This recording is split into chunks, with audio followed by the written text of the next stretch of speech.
各位线上的同修，大家晚安，大家好，欢迎大家来参加线上读书会。今天晚上我们读书会的主题是习气是烦恼的残渣。这句话是告诉我们的，烦恼在我们修炼过程中虽然逐渐被我们断除了或减少了，但其实这只是粗大跟明显的烦恼被断除跟减少而已还是会有维系或看不见的烦恼还残留着。这个烦恼的残渣呢，佛法上就叫做习气。那为什么讲残渣呢？这是一种比喻的，意思是说，使用过以后还残留下来的东西叫做残渣。对，就好像我们吃完饭了嘛，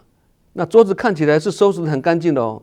但桌上还是会残留一些小屑屑或油污或者指纹，尤其是玻璃面的。它们不大，但还是存在。习气就是这种修掉大烦恼之后残留下来的小烦恼或小习惯那这种小小的习惯累积多了呢，就会变成习气。那修行很久，甚至已经修到阿罗汉了看起来是已经断见思惑而没有烦恼，但可能还会有微尘般的习气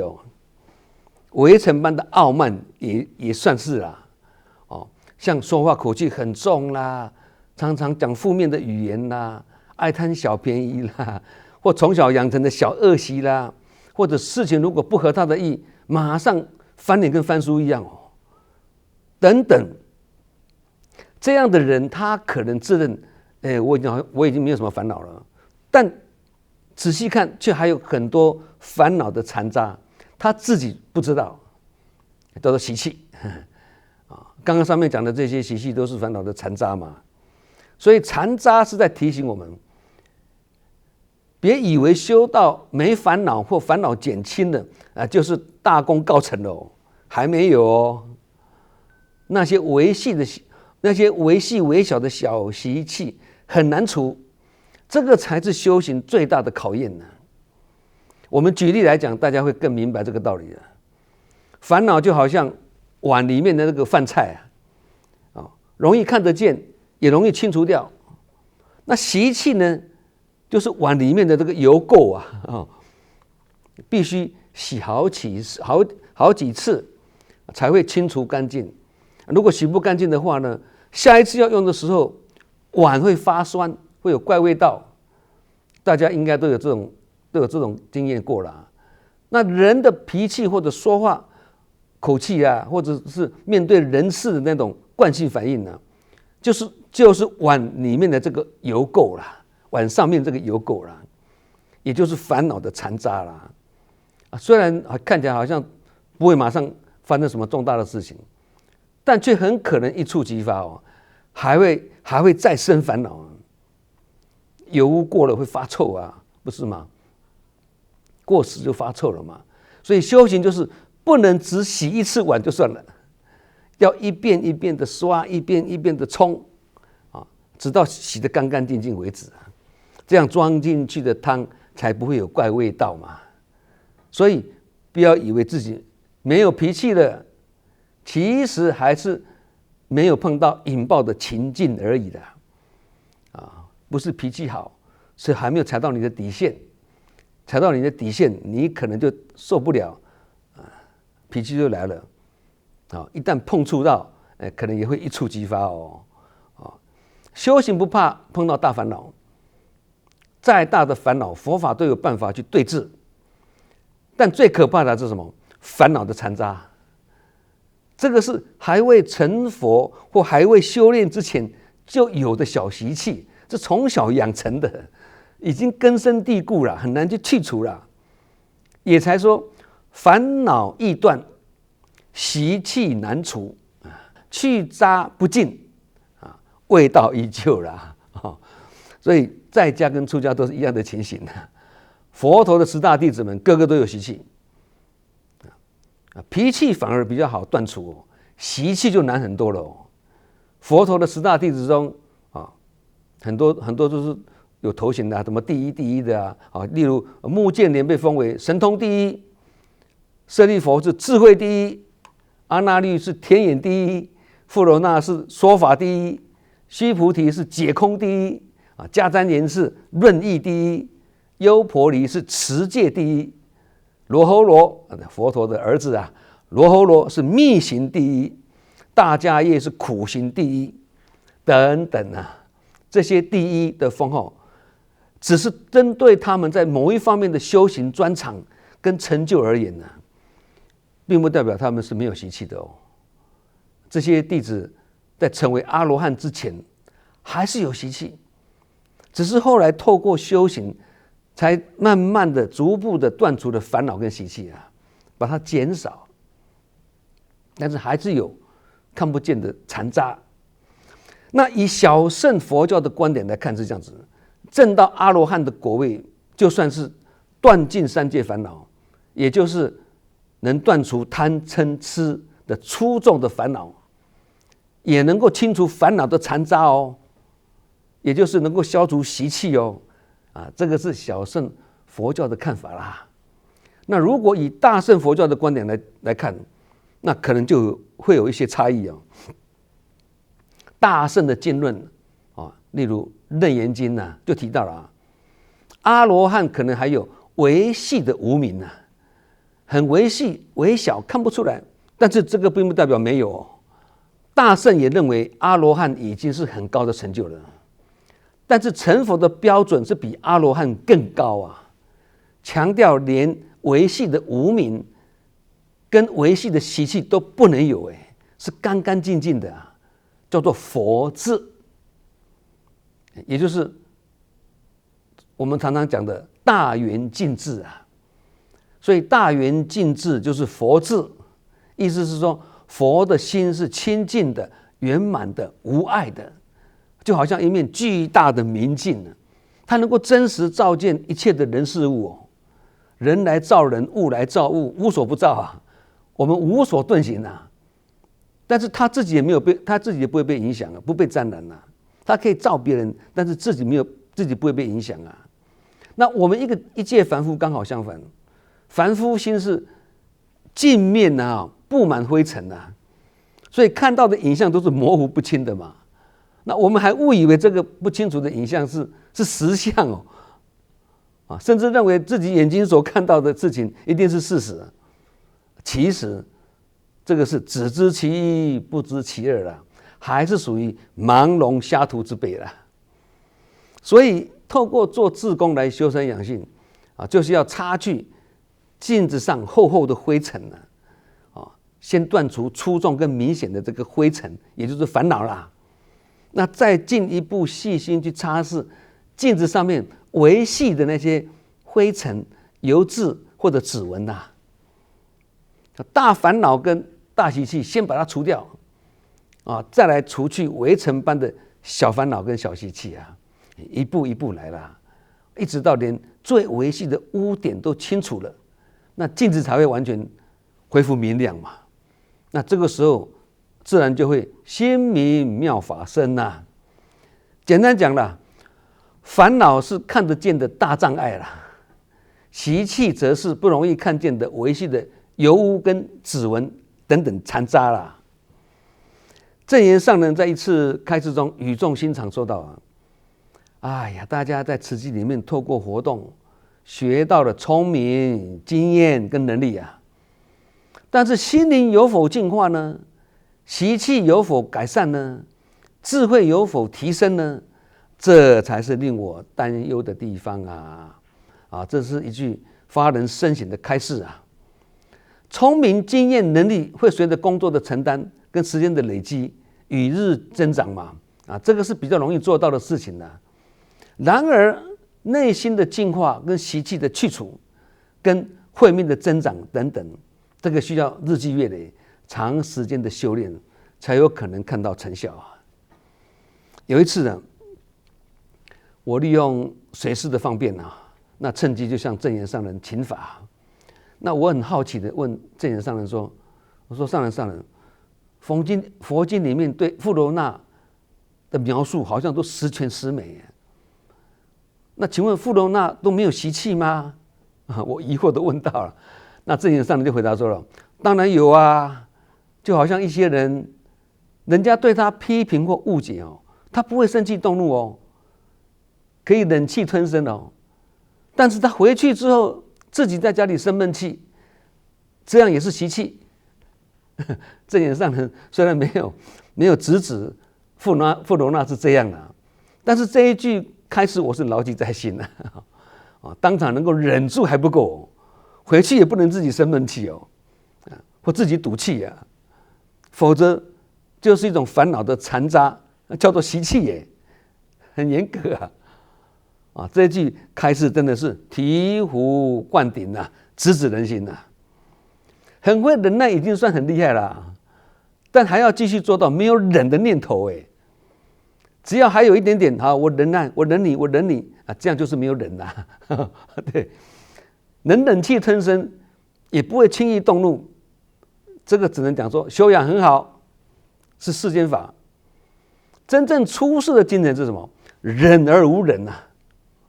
或无生法忍呐，这个是忍的最高境界的，也是入修行的境界。那这个比修养是更高一层呐。那人不止在失意的时候要学习忍，在得意的时候更要学习忍，两个都叫做动心忍性啊。对失意的事情要看得很平淡、很平凡，对得意的事情也是要把它看得很平淡、很平常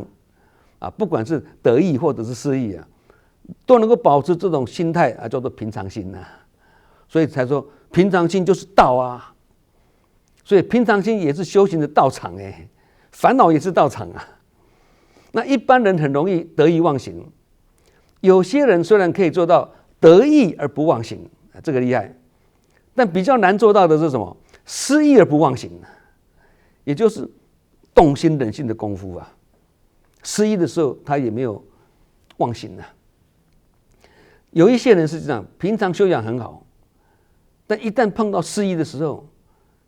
或者踩到他底线的时候，这个人的样子就变了，心理上的不平衡都来了。所以要把这个心照顾好，实在是不简单了哦。那人性最难驯服的就是脾气跟习气啊。脾气跟习气是身心成长的两个禁忌。脾气是习气的延伸啊，习气是烦恼的残渣啊。那这个残渣会盘绕在我们的心底深处，很难根除啊。那脾气跟习气两个比起来，脾气比较好处理，习气就比较棘手一点啦。为什么？因为脾气是果，习气是因，而习气这个因所延伸出来的果，也不只是脾气而已哦。这个果就是现象的意思了哈。先入为主啦，心存定见啦，强词夺理啦，刚愎自用，食古不化，闭门造车，嫉妒嗔恨，心胸狭窄，我执我见，搬弄是非，口是心非，阳奉阴违等等啊，诸凡不及备载啊，罄竹难书啊。这些都是凡夫性，都是习气这个因所延长出来的果的现象啊。所以孔子说啊，性相近，习相远啊。性相近就是人人本性都差不多啦，人之初性本善啊，本性都差不多。那之所以会习气相差很远，那是后天受环境所影响的。所以每一个人的个性跟习气都会不一样啊，层出不穷啊，包罗万象啊。甚至观念、想法、思想或人生观也不一定都一样哦。道理在这个地方啊。其实脾气跟习气也都是随着前世的业力而带来今生今世的啊。所以也可以说，脾气跟习气都是业力的果。业力是主因，叫做业因。脾气跟习气是果。而今生今世的习气再继续带到下一次去，叫做业力牵引啊，叫做唯有业随身啊。那这样循环不已，没完没了，彼此都是互为因果，看不出哪个是因，哪个是果的，互为因果。所以因没有消除的话呢，那果就会层出不穷。也就是说，业因没有消除的话呢，脾气跟习气还是会层出不穷啦。同理，烦恼的残渣没有消除的话呢，习气跟脾气就是一个不定时炸弹，随时会借着外在的因缘或人事而引爆，不但伤害别人，也伤害自己嘛。这个在我们生活中其实很多例子都可以看得到啦。有些人修炼一生呢，虽然优点增加很多，但习气是依然存在啊，也改不了脾气啊。境界现前的时候，习气显现啊。对，所以习气就像装过香水的瓶子，即使香水用完了瓶子里面这个香味久久不散呢。这个女众应该更清楚啦。习气也如种子一样啊，尽管花开花谢，只要曾经结果也留下了种子那这个种子就会变成，还会成为下一个生命的开始。所以这样子生生灭灭，循环不已，很难结束，非常可怕。有一次呢，证严上人语重心长对弟子们开示说道上人说那时候是40几年了现在快60年了嘛，那10多年前的事情了上人说哎呀，40多年来我身边没有一位弟子是不二过的，包括常住跟居士习性怎么这么难改我也会自问我要把大家带去哪里？勇于承担工作是很好，但也不能一味的往前冲而有勇无谋心要能够沉淀下来，随时自我培训就像运动员一样跑一跑也要偶尔停下来系一下鞋带嘛，鞋带松掉了嘛以上这一段是证严上人应机说教的开示期许弟子们能够随时自我盘点，盘点就是反省跟检讨的意思啦。我们就因为不懂得自我盘点才会常常重蹈覆辙嘛造成不二过嘛。所以上人才说他没有看过他身边的弟子能够不二过的对。那佛陀时代跟孔子时代的凡夫，或亚洲、欧洲、美洲、非洲的凡夫，只要是人都一样啦。这个叫做心佛众生三无差别。那凡夫跟圣人只差在觉悟跟不觉悟而已其他没有什么差别。佛陀10大弟子里面，刚刚讲的嘛，很多智慧第一也自认为已经解脱烦恼了，这个功夫算是很厉害了。虽然如此也都还会有如尘沙般的烦恼跟无明叫做什么余习未尽也就是还有前世业力而遗留下来的牢不可破的习气那不只是余习未尽而已还会积习难改到死都改不了，除非成佛可见习气有多么可怕那有一些志工或资深干部也好已经做到了一心一志佛心施志但是挥舞就是推动不起来。证严上人说，关键就在人人习气深重。虽然人人都很尊重师父，发生冲突也都人人没错。那既然都没错，那为什么还会有冲突发生呢？证严上人说，习气使然还是一样的习气的问题啦。那上人更直指人心的说会务推动不起来，或会所的气氛不温馨，原因是声色不好。声色不好是来自脾气不好，脾气不好是来自习气使然，而习气的显现就是法未入心，法未入行。那这句开示的重点是什么？只要有法入心，法入行，习气就不容易显现出来了啦。可见法有没有入心，也是控制习气显现的关键因素那习气是来自生活中的大小习惯嘛，所以一个不好的生活习惯都有可能造成无常的视线而无常视线会让命运改变。所以说命运好不好，跟习惯跟习气也是息息相关的，也才说命运不好，不是改名字跟改风水，而是改观念跟改习气。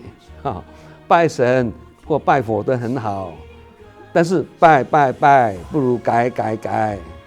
这个改就是改习气的，跟改观念的。习气跟观念不改，再怎么会拜会求，也改不了命运啊。好，我们今晚读书会习气是烦恼的残渣啊，就讲到这里啊，我们下周同一时间再见。那是生生世世